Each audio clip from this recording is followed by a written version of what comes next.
So I've got my x-intercepts down already at -2 and +3. And then my y-intercept is at -12. -12, not there, here. How am I going to figure out where my vertex is? How do I figure out where the vertex is? It's halfway between the x-intercepts.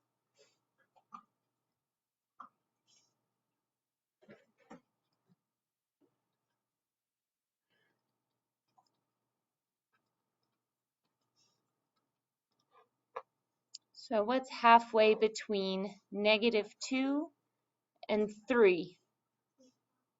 Yeah, 1/2, right? 0.5. So 0.5, that's where, I know that's the x-coordinate of my vertex. I know that that's where my axis of symmetry is going to be, right? That's the center of the parabola. But how do I figure out where the y-coordinate is of the vertex?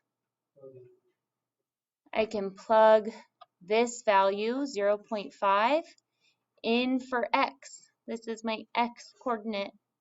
So I'm going to plug this in for x, and I could plug it into my factored form equation or my general form equation. I'm going to use the factored form, though, because I think it's a little easier. So I have 2 times x plus 2 times x minus 3. If I'm plugging in 0.5 in for x,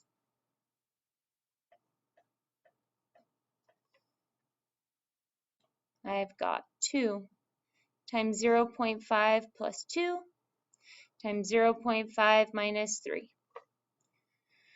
What's 0.5 plus 2? 2.5. And what's 0.5 minus 3?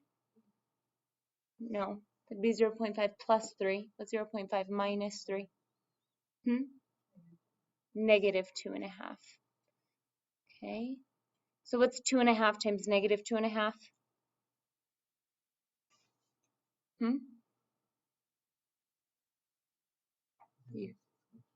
Good, thank you. -6.25. And what's -6.25 times 2? -12.5. So I just found my vertex. It's at 0.5,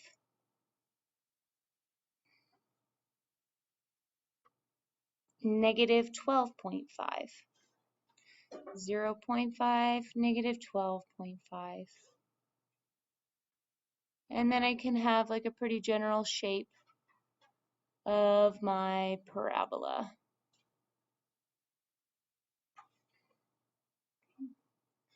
So how did my x-intercepts relate to the equation? How did my x-intercepts relate to the equation for the function?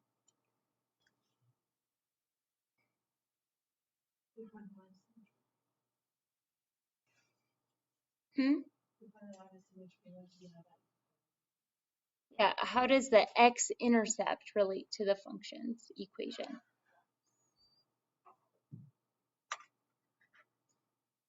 Not the vertex, not the line of symmetry. How does the x-intercept relate to the equation?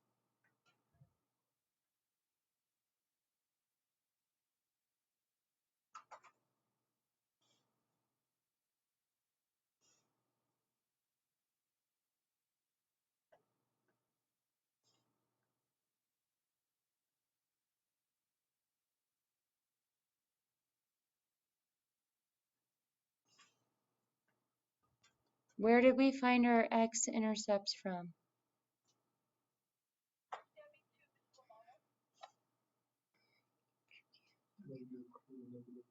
Yeah, it was from the factored form equation. Thank you.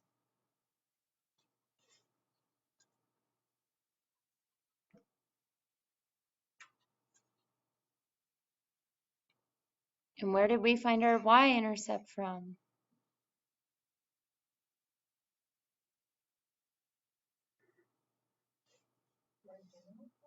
Yeah, the general form equation.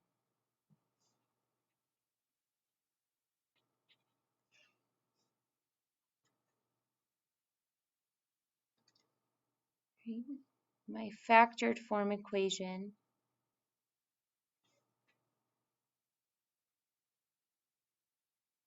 like this. P and Q, P0 and Q0 are the x-intercepts. In my general form equation,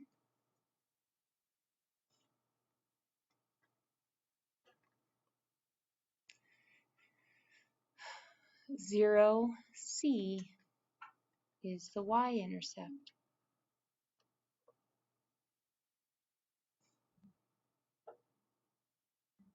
Okay.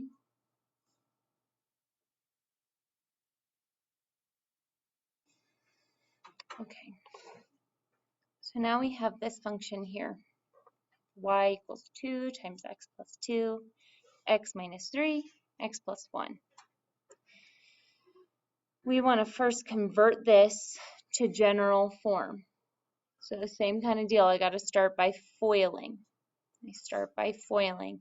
And I can't FOIL 3 things at once. I got to start with just 2. So let's start with those first 2. And lucky us, we already saw that part. That was already what we did in number 1. So that's x squared minus x minus 6. And then again, I'm multiplying that all by 2.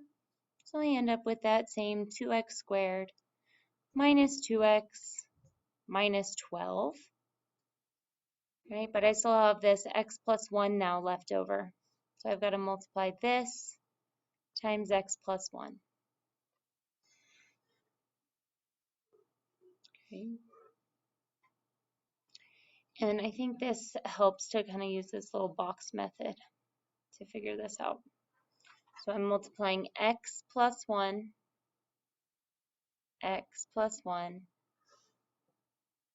times 2x squared minus 2x minus 12.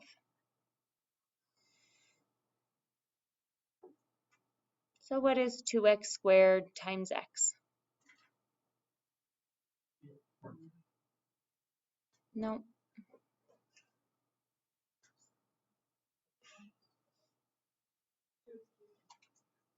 2x cubed.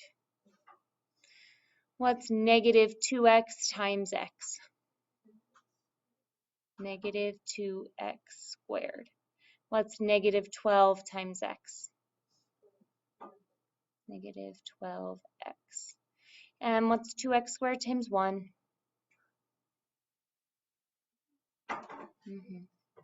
Negative 2x times 1. And negative 12 times 1. Okay. So now let's combine our like terms here. So I've got 2x cubed. I don't have any like terms with that. And then negative 2x squared and positive 2x squared, those just cancel out to be 0. And then what's negative 12x minus 2x? Negative 14x, and then minus 12.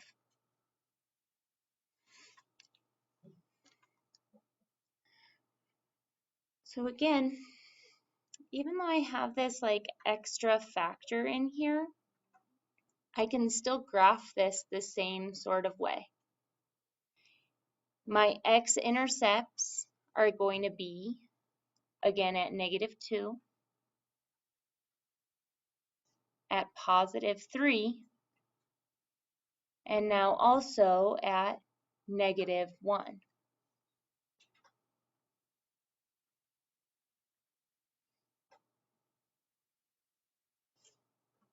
Negative 2, positive 3, and negative 1. So this is called, what degree is this polynomial? What degree is this? Yeah, it has 3 degrees because it has the highest exponent on the variable is 3. So when I have a 3rd degree polynomial, I'm going to have 3 x-intercepts.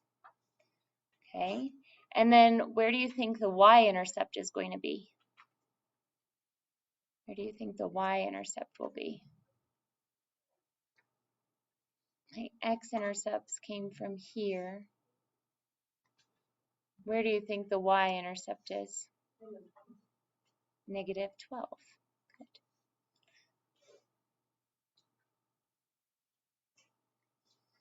Good. 0, negative 12.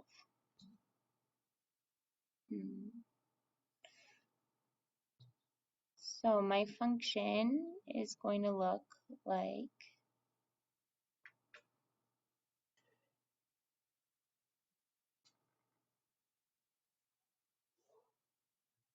sort of like that.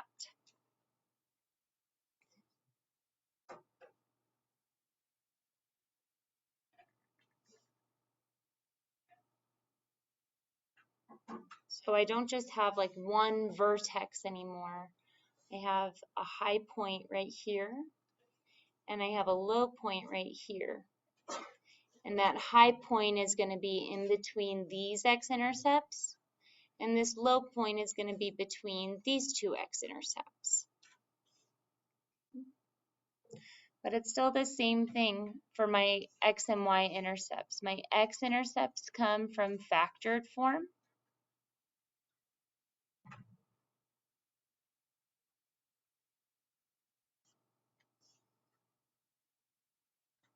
And my y-intercepts come from general form.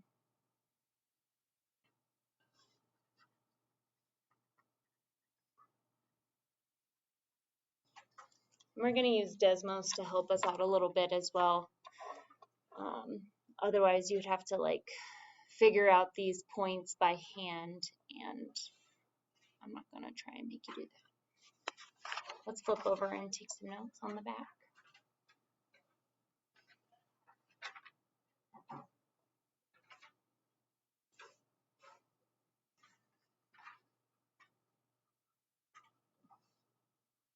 We're looking at factored form of a polynomial,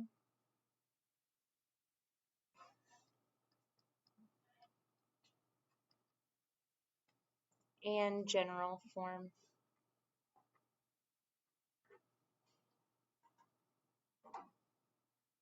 Of a polynomial.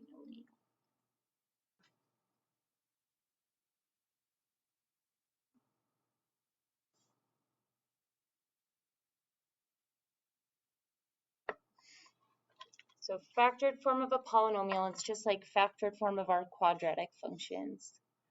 It's like this, y equals a out in front, and then x minus p times x minus q. But then as we saw on the other side, we could actually have more factors, right? So we can do x minus r and then just dot, dot, dot. Because I could have x minus s, x minus t, x minus u, I could keep going. And the x-intercepts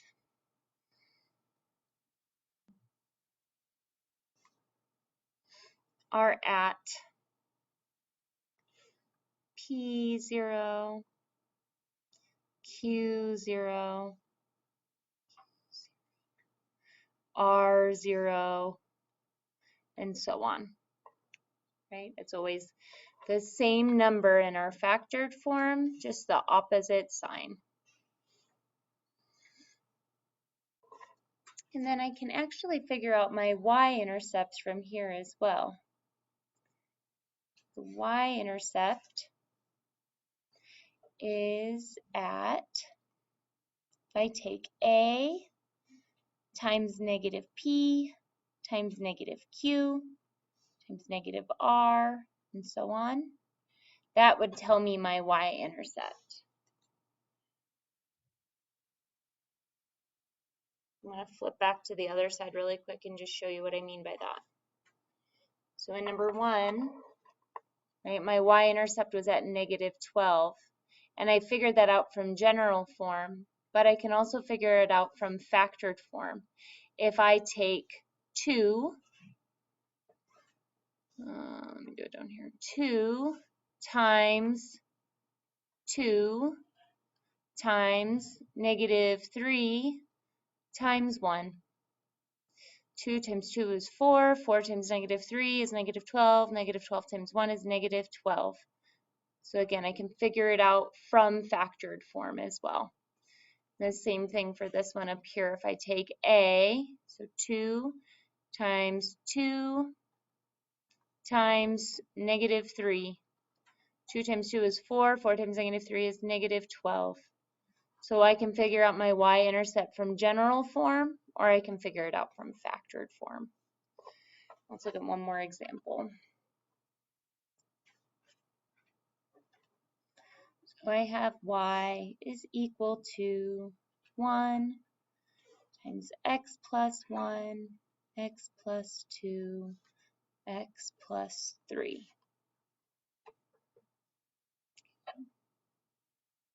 Where would my x-intercepts be for this example? Exactly. So negative 1, 0,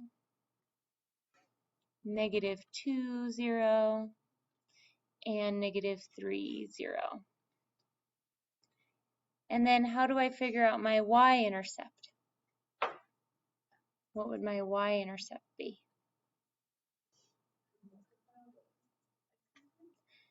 Yeah, not the x's, but these numbers here, right?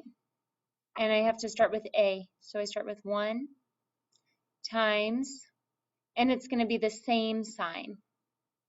So 1 times 1 times 2 times 3. 1 times 1 is 1. 1 times 2 is 2. 2 times 3 is 6.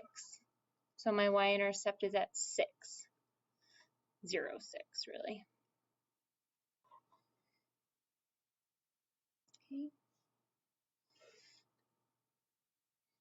And then my general form of a polynomial looks like this. Y equals a times x to the n, where n is like the degree of the function. That's going to be the highest exponent.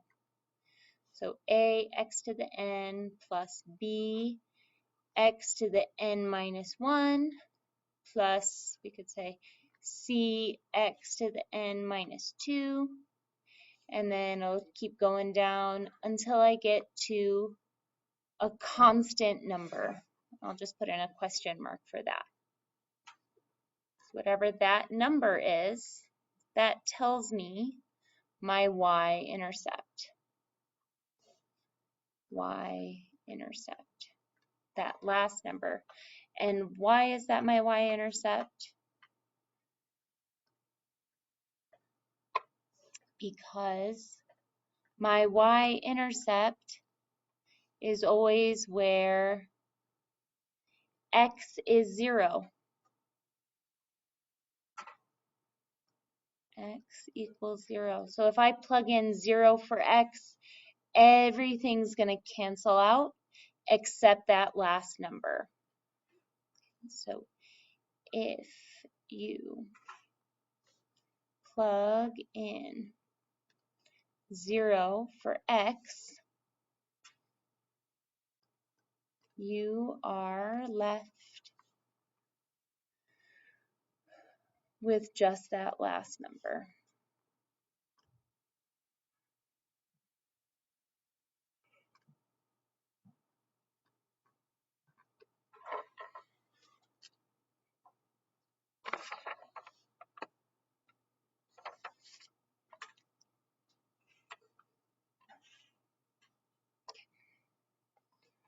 You guys are going to need Desmos, so I take out your Chromebooks.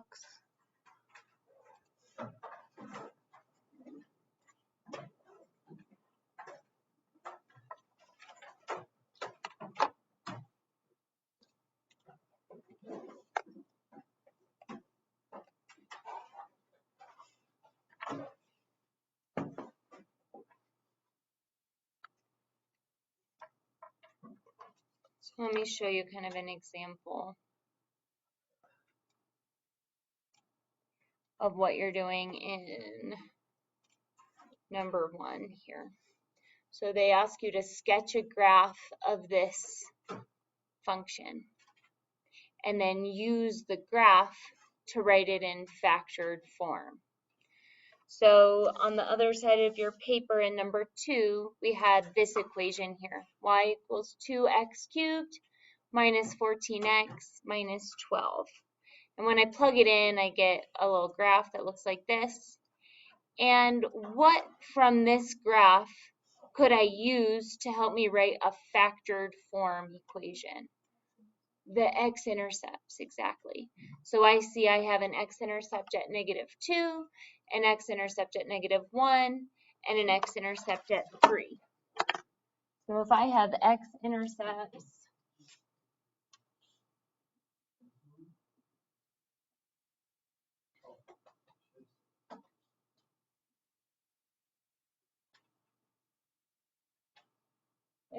x-intercepts here, then my factored form equation would have to be x plus 2, x plus 1, x minus 3. Does that make sense? It's just the same number as where your x-intercepts are, but then opposite signs. Does that make sense? Okay. And I also knew my A was just 2. So I can stick a 2 up in front. And that's that factored form version. So that's what you're doing in number 1. Plug in the equation that they give you, see where your x-intercepts are, and then you can write a factored form equation from there. And I know that my A value is just going to be 2, it's just that number out in front. And then in number 2, what are we doing in number 2? So they give you a factored form. Oh no, what am I doing? So they tell you where the x-intercepts are, and they tell you it goes to a certain point. You can use that point to find out what A is. So it's kind of this, basically the same steps. And same with number 3.